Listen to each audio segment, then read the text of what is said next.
La mano de Dios, el clamor de los inocentes. El siniestro mundo de la industria del asesinato de inocentes a través del testimonio de conversión del Dr. Bernard Nathanson.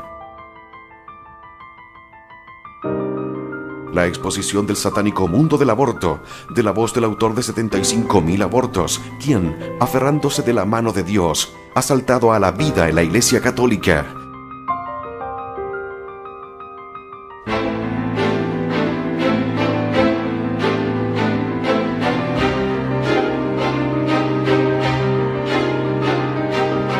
El poder de la evidencia científica y la oración, unidos en este excepcional testimonio de horror y redención. La mano de Dios, el clamor de los inocentes.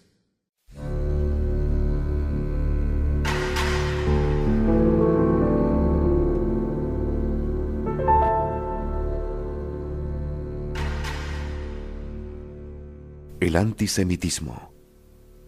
Y me había tropezado antes con el antisemitismo. Pero en mi ingenuidad juvenil había pensado que los que practicaban la medicina tenían que ser civilizados, o por lo menos muy sutiles, como para permitirse tomar la pócima intelectualmente humillante de la intolerancia. Recuerdo que cuando tenía 15 años, mi padre y mi madre habían pensado pasar las primeras vacaciones de mi padre. Tras 23 años de práctica en Nueva Inglaterra, recorriendo campus de college por esa parte del país. Cuando llegamos a Waldboro, en New Hampshire, y nos registramos en el hospital de Cal, con idea de explorar la Universidad de Dartmouth al día siguiente, el recepcionista preguntó a mi padre si el apellido Nathanson era escandinavo. Replicó que era tan escandinavo como los espagueti, que era judío y que le importaba al recepcionista de todos modos. Este se retiró del mostrador para ser sustituido por el administrador del hotel, que, educado pero firmemente, informó a mi padre que el hotel se reservaba el derecho de admisión, un eufemismo repulsivo de que no se admitían judíos. Para asombro y disgusto mío, mi padre se dio la vuelta, nos pidió que le acompañáramos y salimos del hotel sin decir una palabra.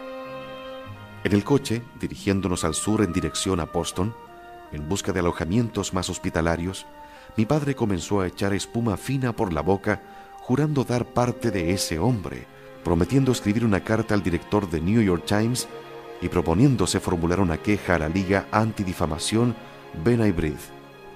Si cumplió o no sus amenazas es algo que me he quedado sin saber, pero me dejó con la prácticamente imborrable impresión de que fuera de la ciudad de Nueva York, con su extensa comunidad de ricos e influyentes judíos, éramos extraños en nuestra propia tierra.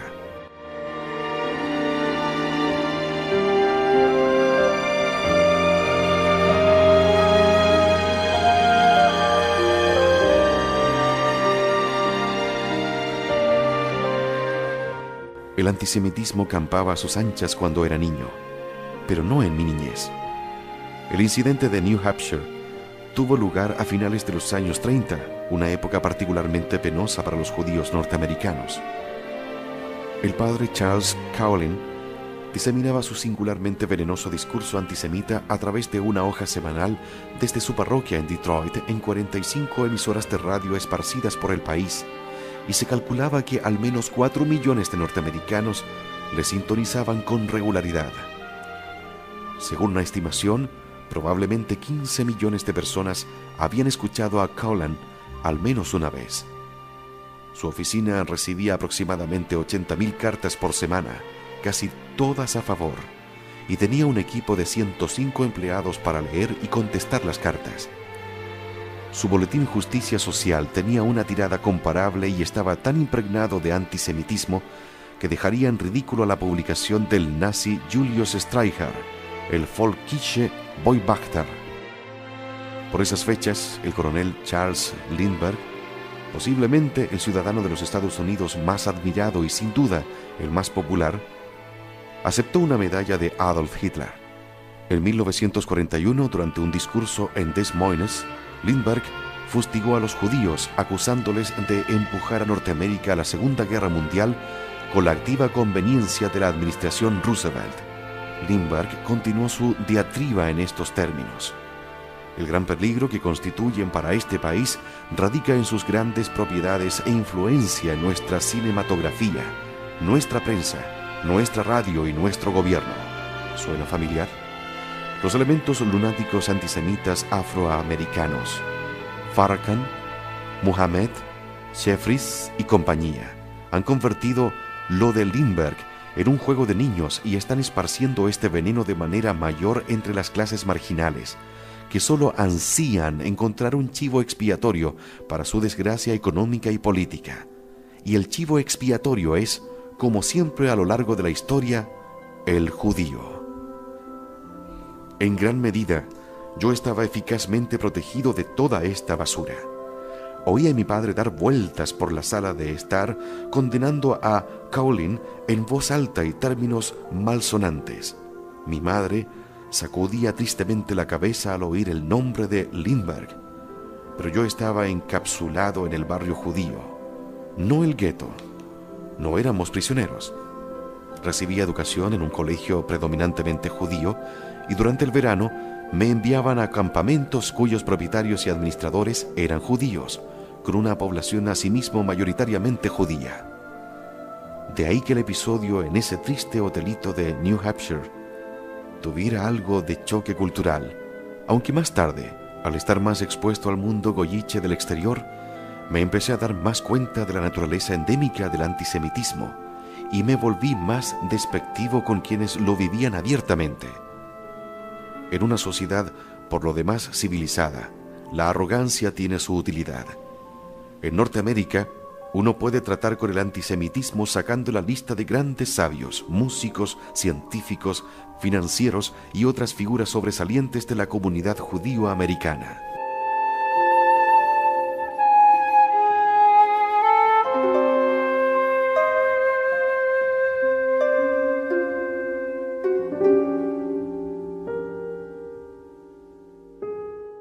Como doctor joven, mi sentido del judaísmo, y esto seguramente no es ningún descubrimiento para ningún estudioso de la Norteamérica social y religiosa, era fundamentalmente comunitario. No prestábamos atención a nuestra condición de hebreos cuando nos divertíamos en el espíritu de Yiddishkeit, sus tradiciones, su dialecto, sus chistes de consumo interno y su incoado sentido de superioridad intelectual. Siempre existía ese espíritu de hacerse una piña como judíos. Con profunda vergüenza, recuerdo un episodio de mitad de los años 50 que ilustra perfectamente ese penoso zeitgeist. En los años de mis estudios preuniversitarios médicos en la Universidad de Cornell, conocí a un tal Mark Lasansky, un compañero judío procedente de Brooklyn. Aunque nunca fuimos amigos íntimos en Cornell, nos volvimos a encontrar en el hospital Michael Reese como internos, y fue allí donde entablamos una rápida amistad. Mark se había interesado incidentalmente por las causas de la izquierda en Cornell. La Segunda Guerra Mundial estaba alcanzando su cenit y la Unión Soviética era nuestro aliado putativo. Y había asistido a algunos mítines de grupos de extrema izquierda, aunque, por lo que sé, nunca se integró a ninguno ni manifestó interés alguno en hacerlo. Por cierto, muchos de estos grupos estaban organizados y dirigidos por estudiantes judíos. Una vez completado nuestro año de internos en el Michael Reese, Mark y yo mantuvimos un estrecho contacto. Compartíamos también una afición apasionada por las obras del gran humorista norteamericano S.J. Perelman, y podíamos citarnos largos párrafos de su mejor obra a la menor provocación. Fuimos juntos a Washington a comienzos de 1953 para alistarnos en las Fuerzas Aéreas con la esperanza de que nos colocarían juntos en alguna instalación de alrededor de la ciudad de Nueva York. Mis papeles de nombramiento llegaron a un breve lapso y fui destinado a la base Gunter de la Fuerza Aérea en Alabama para el entrenamiento básico. La solicitud de destino de Mark fue paralizada. Me enteré más adelante de que nunca se le otorgó ningún nombramiento, sino que fue recibido en la Fuerza Aérea como recluta, aunque en esas fechas ya era un consumado cirujano ortopédico. una especialidad que la Fuerza Aérea necesitaba con mucho mayor urgencia que un ginecólogo. Perdimos el contacto entre nosotros, pero supe después que había sido destinado a una base de Arkansas y estaba siendo recluta, realizando gran parte de la compleja cirugía ortopédica en la base. Se le había negado el nombramiento por un informe anónimo que le acusaba de pertenencia a asociaciones de extrema izquierda y defensa de causas comunistas en Cornell. Yo sé que nada podía estar más lejos de la verdad.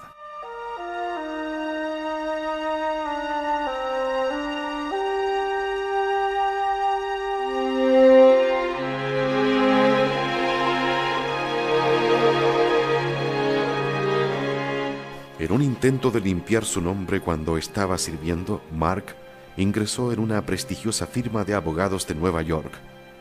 Estábamos en la era McCarthy, y el senador Joe McCarthy había unido fuerzas con el ejército en las conocidas audiencias Ejército McCarthy.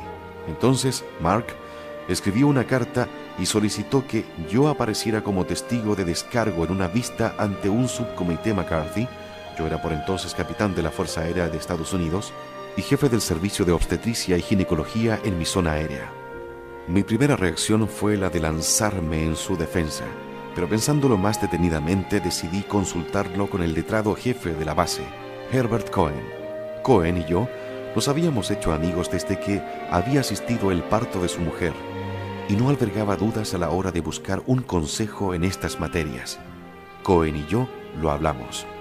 La opinión de Cohen como abogado era que, si acudía, me convertiría yo mismo automáticamente en sospechoso, que podría perder mi propio nombramiento y que, en general, los judíos debían evitar hacerse notar en las Fuerzas Armadas, y desde luego no debían enfrentarse con alguien tan poderoso e indudablemente antisemita como el senador Joseph McCarthy. Reflexioné acerca del consejo de Cohen. Solicité la opinión de varios amigos judíos del equipo médico, todos los cuales coincidían con Cohen. Y entonces me muero de vergüenza conforme digo estas palabras 40 años después. Escribí a los abogados de Mark que estaba demasiado ocupado para implicarme en esa especie de asunto de mini Dreyfus, y por tanto tendrían que buscar a otra persona. Nunca más volví a saber nada de Mark.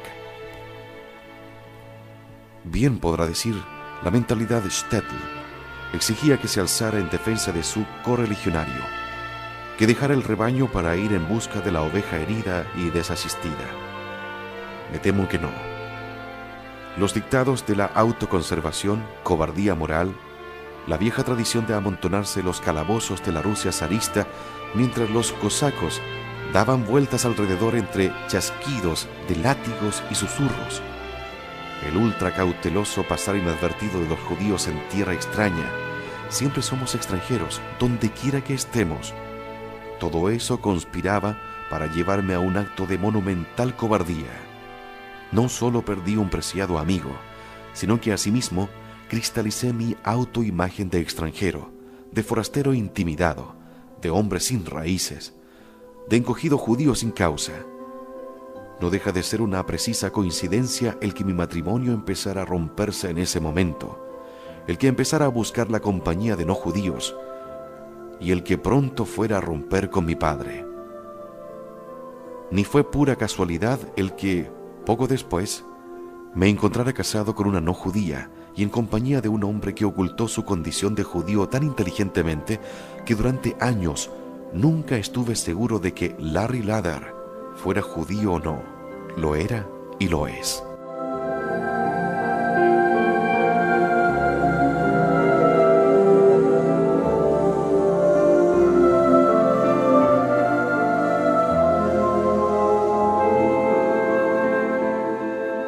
Pobres y embarazadas. Empiezo a dudar de que mi padre fuese un dios. En los años transcurridos en el hospital de mujeres, empecé a creer que mi padre no era la divinidad infalible que pensaba que era.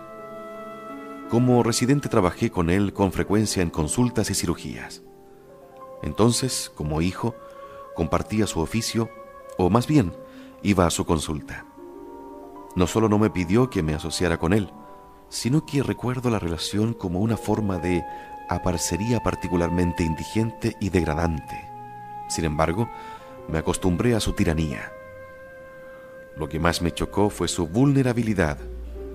Cuando me destinaron como asistente suyo en cirugía o en alguna materia de obstetricia especialmente difícil, me di cuenta que le faltaba confianza en sí mismo. Continuamente preguntaba si lo que estaba haciendo era seguro o prudente o inofensivo. En operaciones de pelvis de envergadura, la necesidad de tranquilizar continuamente al cirujano no solo suponía una distracción, sino que era una pérdida de tiempo, incluso algo desanimante. Si el cirujano particular asistente estaba inseguro de sí mismo, pienso, ¿cómo tendría que sentirse el residente en prácticas? Fue también en esta época cuando comencé a albergar sentimientos de remordimiento por la relación con mi madre y, en consecuencia, me puse en contacto con ella y la visitaba con más frecuencia que en el pasado. Esto enfureció a mi padre, hasta el punto de que, cuando acabé mi primer año de prácticas, me pidió que dejara su consulta. Nos dejamos de hablar. Pero la ruptura auténtica con mi padre vino con mi segundo matrimonio. Rosemary no era judía, y él volvió a hablarme lo suficiente como para decirme que, si seguía adelante con ese matrimonio, romperíamos definitivamente. Me casé, y no solo no volvió a hablarme durante los siguientes 10 años, sino que se convirtió en mi enemigo más implacable. Cuando se me propuso como miembro de la Sociedad de Obstetricia de Nueva York, una prestigiosa hermandad de miembros destacados de la comunidad de obstetricia, algunos años más tarde, convenció a varios amigos suyos en esa sociedad, de la que había sido miembro muchos años, para que me vetara y quedara excluido. Mi Dios me había fallado, y esos fueron verdaderamente años negros para mí.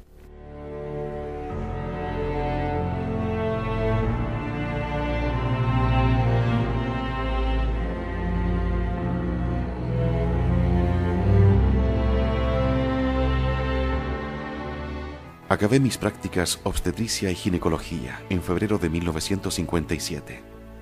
Recogí mis cosas y me trasladé fuera del hospital a una estrecha y destartalada habitación de un hotelucho cercano. Esto fue antes de que me volviera a casar. Me encontraba en un estado de confusión, desánimo, melancolía y sensación de inutilidad a partes iguales cuando sopesaba mis poco prometedoras posibilidades. Mi padre y yo no nos hablábamos. Tenía contraída una cuantiosa deuda por el divorcio de mi primera mujer, Carol. Estaba solo y padeciendo un caso de hospitalitis terminal. Después de vivir tantos años en hospitales, uno se hace dependiente de los servicios que proporciona el hospital y los horarios que señalan la hora de despertarse, trabajar, comer y dormir. Al acabar la primera semana de estancia en esa habitación de hotel oscura y deprimente, me enteré de repente de que el residente jefe de obstetricia se había suicidado, y como el hospital no tenía a nadie inmediatamente disponible para sustituirle, el gerente me preguntó si quería volver al hospital y al programa de residencia para acabar su plazo de servicio de 6 meses. No necesité que me lo preguntara 2 veces y me volví a trasladar. Fue en el hospital de mujeres donde recibí mis primeras clases reales de atención de salud de los pobres. Aunque el equipo de médicos privados admitía a sus pacientes de clase acomodada en el hospital y nosotros los residentes le ayudábamos en quirófanos y salas de partos, las consultas a las que acudían los pobres eran llevadas en gran parte por la plantilla de residentes. Los más pobres de los pobres constituían nuestra clientela. Aunque tratábamos a esas mujeres con un grado de respeto razonable para la época, había una buena dosis de condescendencia patriarcal en nuestra relación profesional con esas pobres mujeres. Las llamábamos por el nombre, las mirábamos sobre todo como material de aprendizaje. «Hey Joe, ven a la sala de conocimientos y mira qué prolapso. Le he dado hora para una histerectomía vaginal la semana que viene». Se consideraba como una rebelión que la paciente, negras e hispanas en su mayoría, preguntara o pusiese en duda las prescripciones del médico. Recuerdo casos en los que el cuestionar la decisión de un residente por parte de la paciente, sobre todo si se trataba de la necesidad de operar, era replicado con una invitación no tan educada a encontrar otro médico en otro hospital.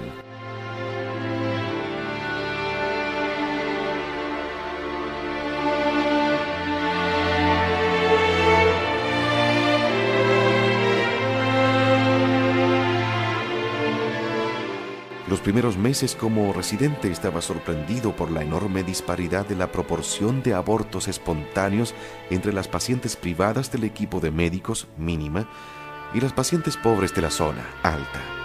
De entrada, lo atribuía a factores económicos, nutrición escasa, cuidado prenatal tardío o nulo, y alto número de multipartos, con 5 más niños previamente.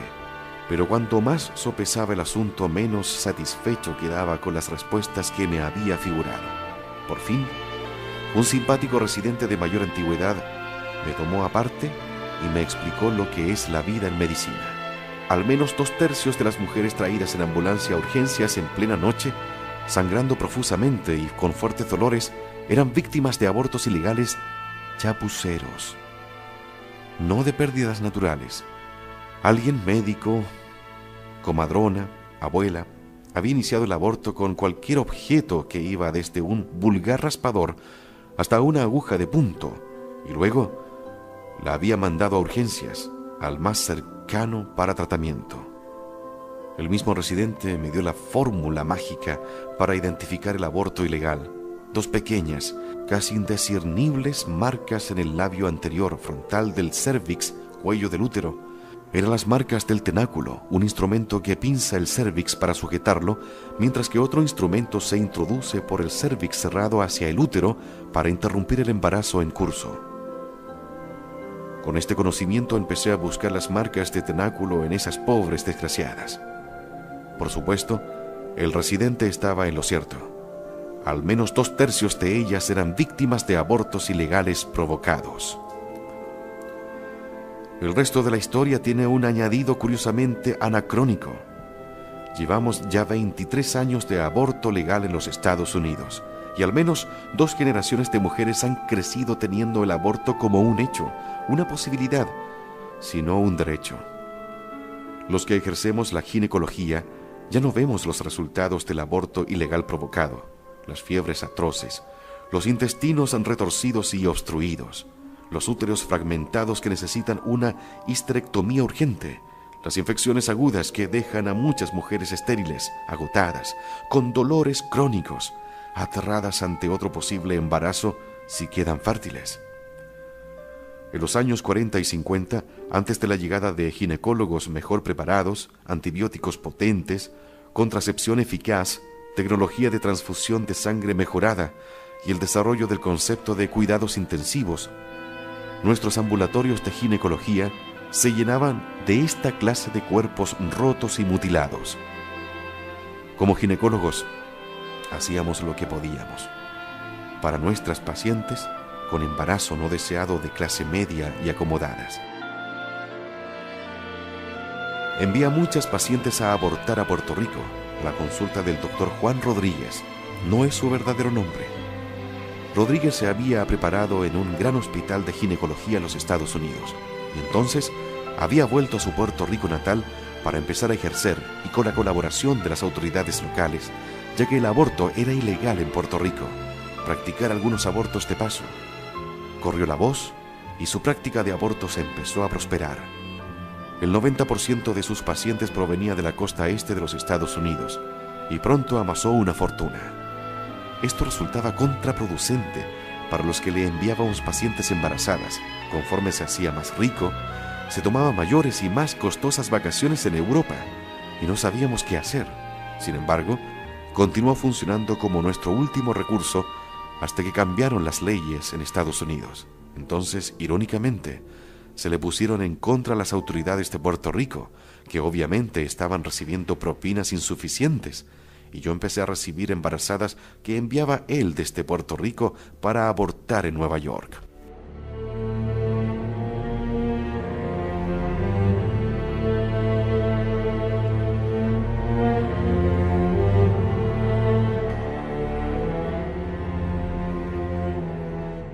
Sorpresas desagradables.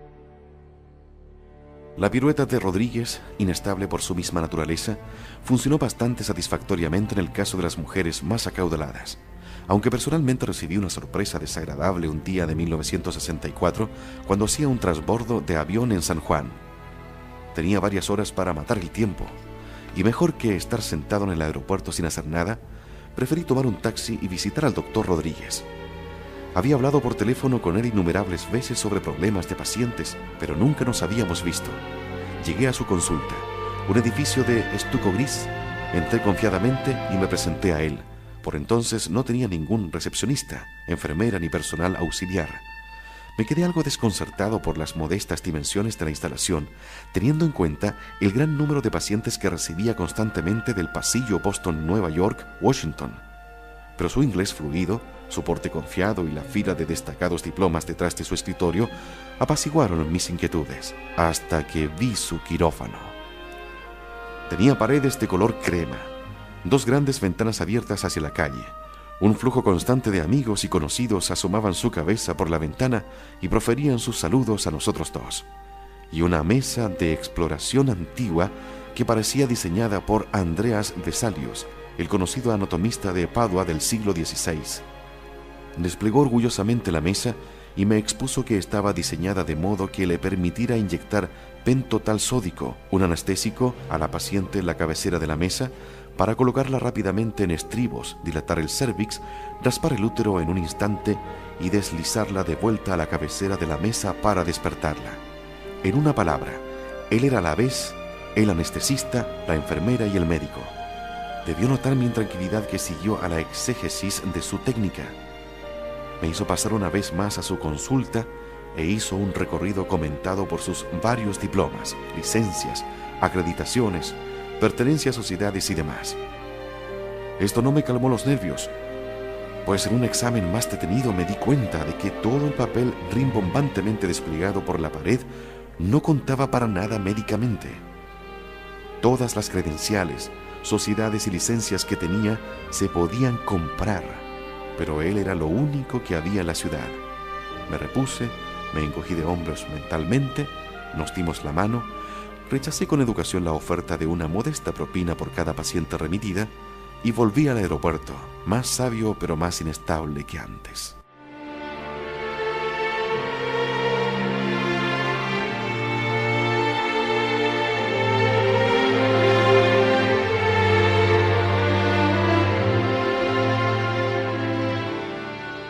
Aunque seguí enviando pacientes al Rodríguez, y a aquellos quizás menos distinguidos aún, médicos que le sustituían durante sus frecuentes vacaciones, empezaron a aparecer algunas grietas en las que hasta entonces parecía ser una oposición monolítica al aborto a petición.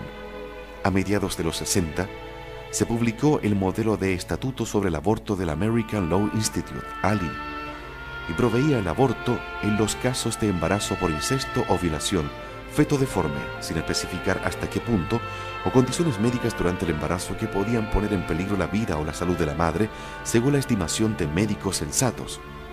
En 1967, el estado de Colorado había adoptado esta normativa, con la restricción de que solo estaban habilitados por la ley los médicos de buena fe residentes del estado. Pronto siguió Carolina del Norte, adoptando el modelo de ALI, y California. Los requisitos de residencia no tenían vigor en la práctica. Con todo, estas leyes servían casi exclusivamente para las clases medias y desairaban a las embarazadas pobres de otros estados que no podían costearse la égira hacia otros estados con leyes más liberales, por no decir Japón, donde el aborto era legal desde 1948 y se hacía a gran escala. En 1968 entró en escena Gran Bretaña con una legislación permisiva del aborto. Comencé a remitir allí a mujeres embarazadas, ya que no había prácticamente límites en cuanto al tiempo de gestación en que los médicos británicos podían acabar con un embarazo. Yo mismo realicé una visita a Londres hace 20 años y pude ver cómo un conocido, un tal Dr. David Soffer, suprimía 32 embarazos, todos de más de 18 semanas, entre las 9 de la mañana y las 2 de la tarde. Alrededor del mediodía, hizo que la enfermera le quitara la mascarilla y le sirviera un vaso de zumo de naranja con una pajita, conversando amigablemente todo el tiempo sobre dónde podían encontrarse los mejores fabricantes de camisas en Londres, y montando un debate académico sobre las virtudes del Rolls-Royce frente al Bentley y el Mercedes-Benz. Yo quedé debidamente impresionado, y no me quedó la menor duda de remitirle embarazadas, si podían pagarse el viaje. Ese era el problema: qué hacer con todas esas mujeres sumidas en la pobreza que todavía llegaban en ambulancia a nuestras urgencias sangrando abundantemente, con conmoción séptica, fallos cardíacos o incluso muertas. Esas eran las mujeres que necesitaban nuestra asistencia. En 1967, el aborto ilegal era la primera causa de muerte en las mujeres embarazadas. Y fue entonces cuando conocí a Larry Lather.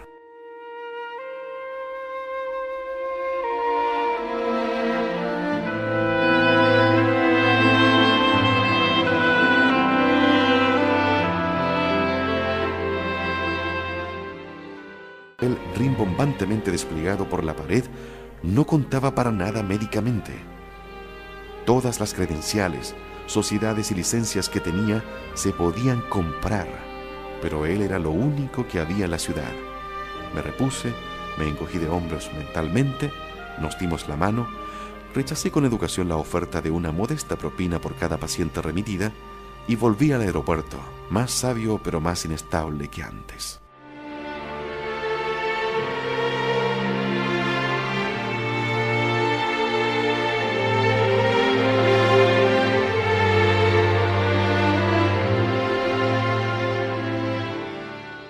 Aunque seguí enviando pacientes al Rodríguez, y a aquellos quizás menos distinguidos aún, médicos que le sustituían durante sus frecuentes vacaciones, empezaron a aparecer algunas grietas en las que hasta entonces parecía ser una oposición monolítica al aborto a petición.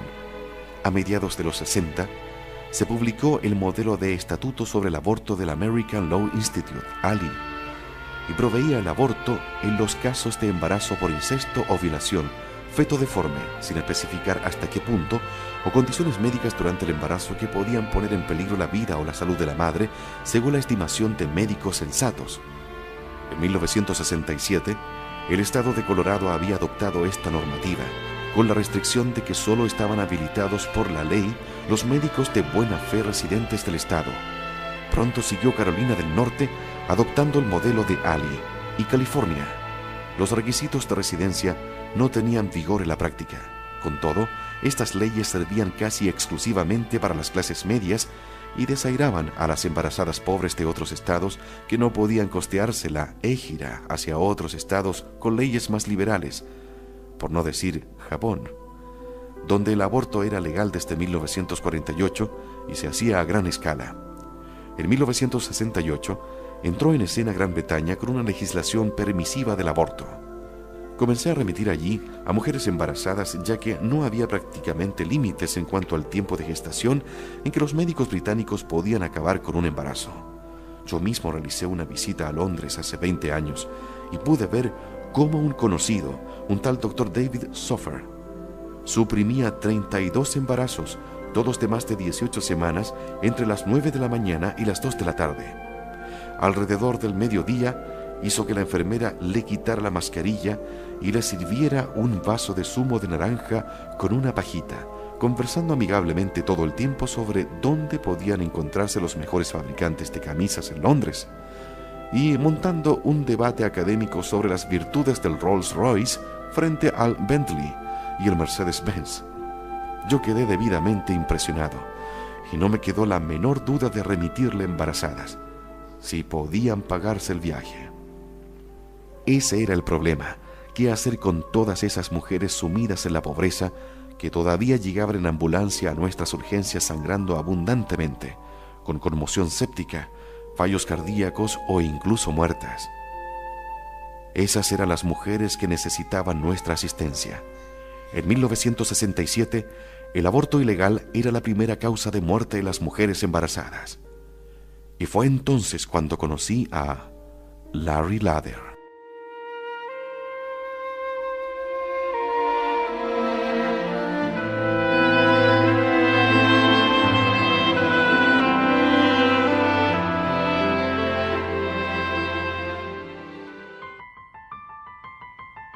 La mano de Dios, el clamor de los inocentes.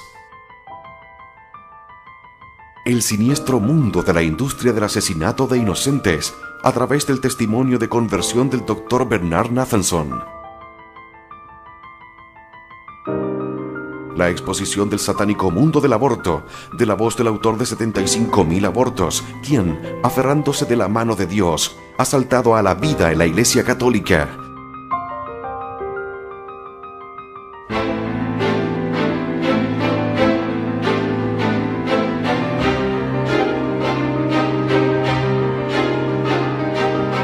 El poder de la evidencia científica y la oración, unidos en este excepcional testimonio de horror y redención. La mano de Dios, el clamor de los inocentes. Mente penosa para los judíos norteamericanos. El padre Charles Cowlin diseminaba su singularmente venenoso discurso antisemita a través de una hoja semanal desde su parroquia en Detroit en 45 emisoras de radio esparcidas por el país, y se calculaba que al menos 4 millones de norteamericanos le sintonizaban con regularidad. Según una estimación, probablemente 15 millones de personas habían escuchado a Cowlin al menos una vez. Su oficina recibía aproximadamente 80.000 cartas por semana, casi todas a favor, y tenía un equipo de 105 empleados para leer y contestar las cartas. Su boletín Justicia Social tenía una tirada comparable y estaba tan impregnado de antisemitismo que dejaría en ridículo a la publicación del nazi Julius Streicher, el Volkische Beobachter, New Hampshire. Y nos registramos en el hospital de Cal, con idea de explorar la Universidad de Dartmouth. Al día siguiente, el recepcionista preguntó a mi padre si el apellido Nathanson era escandinavo. Replicó que era tan escandinavo como los espagueti, que era judío y que le importaba al recepcionista de todos modos.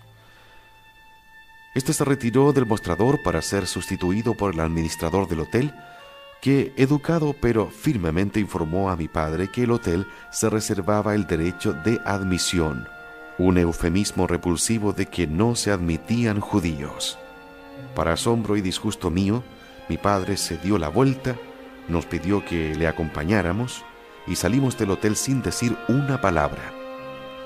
En el coche, dirigiéndonos al sur en dirección a Boston, en busca de alojamientos más hospitalarios, mi padre comenzó a echar espuma fina por la boca, jurando dar parte de ese hombre, prometiendo escribir una carta al director de New York Times y proponiéndose formular una queja a la Liga Antidifamación B'nai B'rith.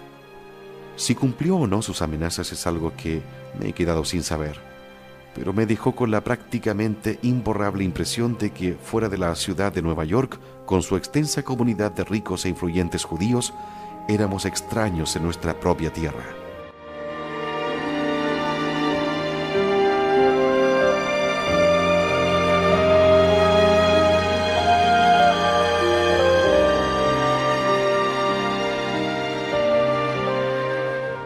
El antisemitismo campaba a sus anchas cuando era niño, pero no en mi niñez. El incidente de New Hampshire tuvo lugar a finales de los años 30, una época particular. La mano de Dios, el clamor de los inocentes. El siniestro mundo de la industria del asesinato de inocentes a través del testimonio de conversión del Dr. Bernard Nathanson. La exposición del satánico mundo del aborto, de la voz del autor de 75.000 abortos, quien, aferrándose de la mano de Dios, ha saltado a la vida en la Iglesia Católica.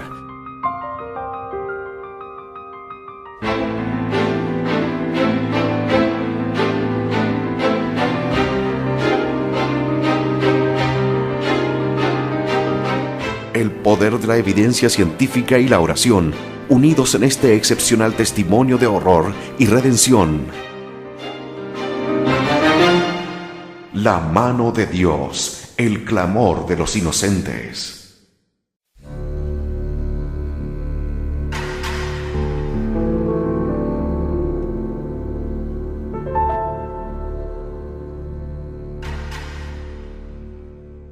El antisemitismo. y me había tropezado antes con el antisemitismo. Pero en mi ingenuidad juvenil había pensado que los que practicaban la medicina tenían que ser civilizados, o por lo menos muy sutiles, como para permitirse tomar la pócima intelectualmente humillante de la intolerancia. Recuerdo que cuando tenía 15 años, mi padre y mi madre habían pensado pasar las primeras vacaciones de mi padre. Tras 23 años de práctica en Nueva Inglaterra, recorriendo campus de college por esa parte del país. Cuando llegamos a Walborough,